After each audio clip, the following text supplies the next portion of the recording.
Okay, I was trying to say is that Ash on Comics is a guy who does those late night comic reviews. That's why I didn't do the Empire comic reviews, because they're like 40 pages each and they're super detailed. They're good, and they're not. There's only like a couple of woke scenes in them, but they're definitely worth the $5 for 40 pages of just detailed panels. And you think, oh, it's so easy to make a YouTube video. You just grab your phone and you start speaking. A couple years ago, yeah, that would have been true, but nowadays, let me get to the cover. Nowadays, oh man, they are really, really strict. You do a video and you think, oh, I just said a hot word, didn't I? And are they gonna like take the thumbnail down? Is it too risque? Are they gonna? There's the title. Are they gonna delete the title? Are they gonna give me a warning or a strike or something just for like very innocuous statements? But for some reason, it triggers the algorithm, whatnot. Anyway, this is, if you're listening to this video, please sub so I can get past 666. It's kind of creepy to see it. I mean, it goes up and then it goes down and then it goes up and down. It's just, I come back and see it at 666. It's a little bit like the eye of Sauron, just kind of staring at me. I'm not superstitious, but it's getting a little weird. So someone will probably unsub. Thank you for that. So this video is for adult degenerates 18 plus, and it's going to contain much degeneracy, derogatory hate speech, and salty language. So sorry about that. I picked this because it has some fun scenes, like this scene right here. But because the main branch of the main trunk of the tree is too complicated for me to do like a 10-minute video on. It's somebody who's got like a better setup, who can really, I don't know, edit videos and stuff. But that main Empire series so far, 1 and 2, is it's a lot of fun. This is one of the offshoots called Emperor Hulking. Basically, agendas make for bad storylines. And if you think I'm going to wig out over the gay stuff, not really. There are other issues in this story that are more catch your attention and are more problematic.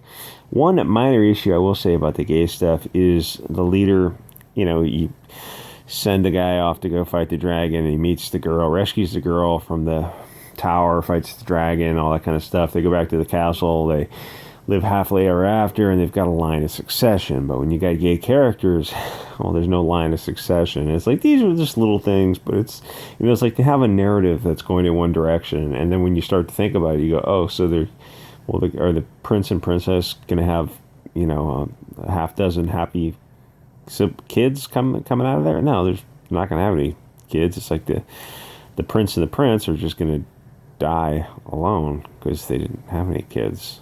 It's like when you start to think about that, it kind of sucks the joy right out of the story. I'm trying to say in as nice a way as possible is that people can't have a harder time relating to gay characters, no pun intended. So you're kind of selling to 3% of the audience, but this comic is for that audience, I suspect.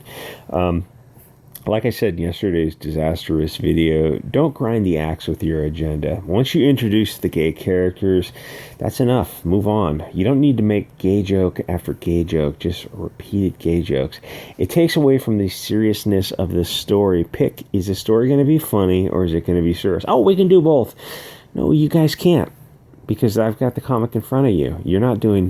It's not serious and it's not funny. So what is it? It's just silly. It's self-indulgent is what it is. Especially, yeah, we get you. Okay, so you've got, how many people are into this level of like musical theater? Why are there so many gradations in the flag? It's Roy G. Biv. That's not the rainbow flag. I don't know. This is like hairdresser gay, and very few people are going to be into this. Like people will post these kind of thumbnails. Oh, they used non-binary.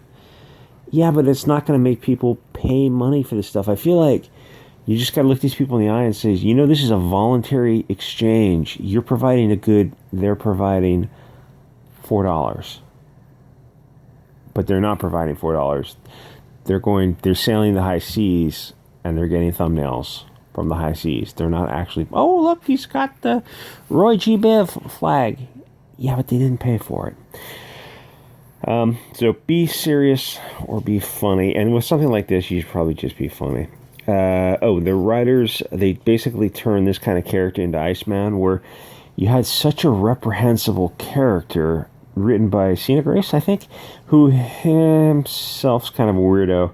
He did the L.A. Ghosted in L.A., which is fun-ish. Yeah, like so many of these stories by Sina Grace, Mike Sasha, and all these Joe Glass, these like super gay characters. All the stories have potential, but they grind an axe more than I do. And at least like I'm self-aware of it. I'm not trying to sell something for $4. If you're trying to sell something, you got to put the axe away and give people what they want. Oh, Iceman Gay, where they make Iceman, he's such a crappy character that they have to elevate him. You've got to make all the other characters even worse, even just more disgusting, and strawman the parents and strawman all the other characters. Like you're living in like the 1950s, and you're being like you're openly floored gay person in the 1950s. Dude, it's 2020. If you live in a major city, if you're San Francisco, LA, Santa Barbara, Dallas, a lot of major cities, they're very, very, it's just not, I don't know, it's not even like the 1950s. Yeah, it's just not, you just, like everything's a straw man with these people. They're so looking for oppression that they'll make it up if it doesn't exist. The more gay jokes that you include in a comic like this, you can figure every gay joke is probably 1,000 less people buying the comic. There's probably some correlation to that. They did make let me get to, okay, they're at some nightclub, and they're doing the whole, I've got a fiance, yes, gay marriage, yes, no, it's okay. They're making all the gay references, and one gay joke, Star Wars joke.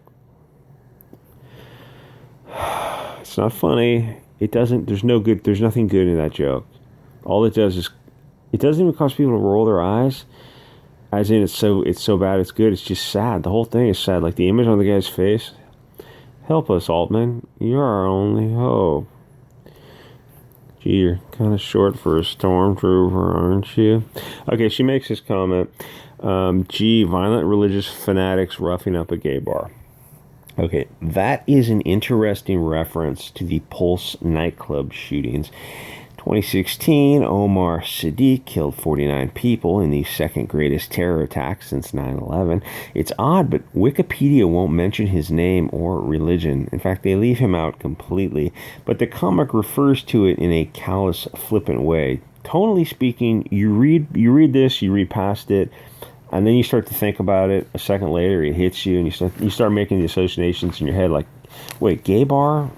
Gay people getting roughed up on a bar, and you think Florida, Pulse nightclub shooting, and you look it up, and you say, oh, Omar Sadiq, 911, terrorist attack. And you go, wait a minute, it's a terrorist attack, and it's not just an ordinary, like, violence in a big city. Why is it a terrorist attack? And then you look at the guy's name, or no, you notice the conspicuous absence of his name in the wiki article, and then you start looking a little bit deeper, and you realize, whoa, the media really does have an agenda, and it's evil.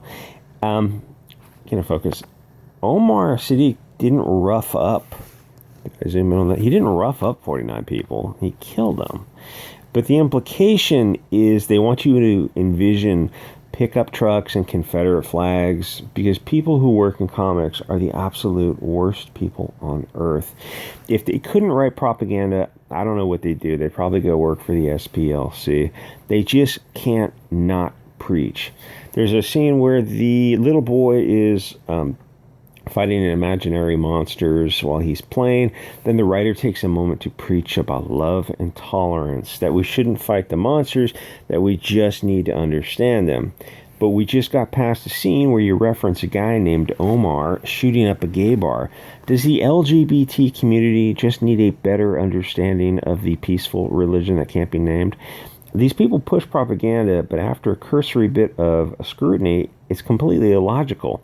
That's one of the themes throughout the story, the concept of peace at any price. There are some concepts or ideologies that have irreconcilable differences. You have a religion that commands that gay people be thrown from a high place or stoned.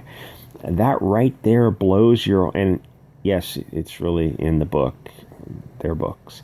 That right there blows the whole premise out of the water. How do you tolerate those whose religion commands them to stone you? You don't. You go to war and you, I'll say, peacefully depart them from this mortal coil first before they can do it to you. That is a perfectly just war. Or you accept that you will live in a society with no openly gay people where coming out of the closet is a death sentence. And I know a lot of people joke, people joke, but most people, when they're joking about that kind of stuff, they really don't want to do what people in the Middle East do to people, because they're not doing it. In fact, Pulse nightclub was not, Dwayne Johnson. It was Omar Sadiq. Is that too much for YouTube? Ooh, I'm right on the edge with YouTube. So the writers try to push this peace at any cost narrative, but what if war is ingrained in their culture? Who are you to impose your will on another culture and force them to change?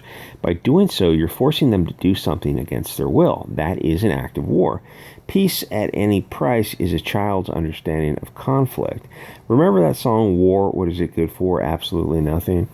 War is very, this kind of cutesy stuff, please leave it out of your comics. Like I said, either be cute or be funny or be serious and, pick a battle. War is very good at overthrowing a tyrant and freeing a enslaved population. 1865, ring a bell? It's pretty good. War's pretty good at repelling invaders. So this comic is a child's power fantasy. In one panel, they push the peace at any cost, but in the next panel, a character threatens to disembowel a man if he touches his gay boyfriend. This level of cognitive dissonance is prevalent among this type of crowd. They'll kill themselves to tolerate Islam, literally, but they won't allow any tolerance for Christians. Christians don't teach gay men that they can't fly. It's that other religion that does that, and there goes the channel. Believe it or not, YouTube used to be a really fun place only a few years ago. Then they started kicking off people on the far right, then the moderate right. Now you're left with Sargon, Crowder, and Shoe on Head. In a few months, they'll kick off Salty Cracker and Mark Dice and anyone else with a sense of humor.